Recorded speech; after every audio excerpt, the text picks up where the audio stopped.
ఒక ఇంటర్వ్యూలో ఒక రిపోర్టరు బాబు గోగినేనిని అడుగుతున్నారు. రీసెంట్గా మన భారతదేశం మహిళా వరల్డ్ కప్ 50 సంవత్సరాల తర్వాత కొట్టింది కదా. అందులో ఒక అమ్మాయి జమీమా అనే ఒక అమ్మాయి యేసుక్రీస్తుని పొగిడింది కదా. దాని మీద మీ అభిప్రాయం ఏంటి అని బాబు గోగినేని గారిని ఒక జర్నలిస్ట్ అడిగారండి.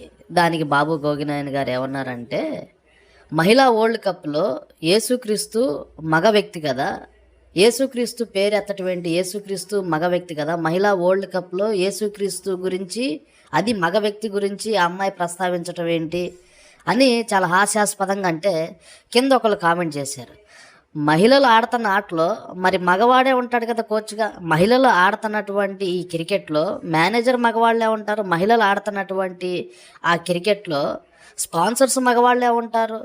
అయినా దేవుణ్ణి నమ్మని ఒక నాస్తికుడిని కూర్చోబెట్టి దేవుని పైన అభిప్రాయం ఏంటి అసలు? అది అది కరెక్ట్ క్వశ్చనేనా?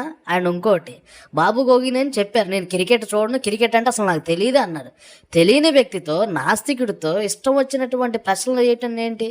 క్రికెట్ అంటే చూడడం, క్రికెట్ అంటే ఏంటో తెలియదు, మ్యాచ్ గెలిచిందో లేదో కూడా తెలియదు బాబు గోగినేనికి. తెలియని వ్యక్తికి నాస్తికుడిని తీసుకొచ్చి మీరు నమ్ముతారా, క్రికెట్ చూస్తారా, ఏంటి ప్రశ్నలు ఏంటి? అర్థం ఉందా ఏమన్నా అడగడంలో? ఒక నాస్తికుడు దేవుడిని నమ్మడు, క్రికెట్ చూడడు, ఇండియా గెలిచిందని కూడా తెలియదు అతనికి. ఏమన్నా లాజిక్ ఉండాలి. మీరు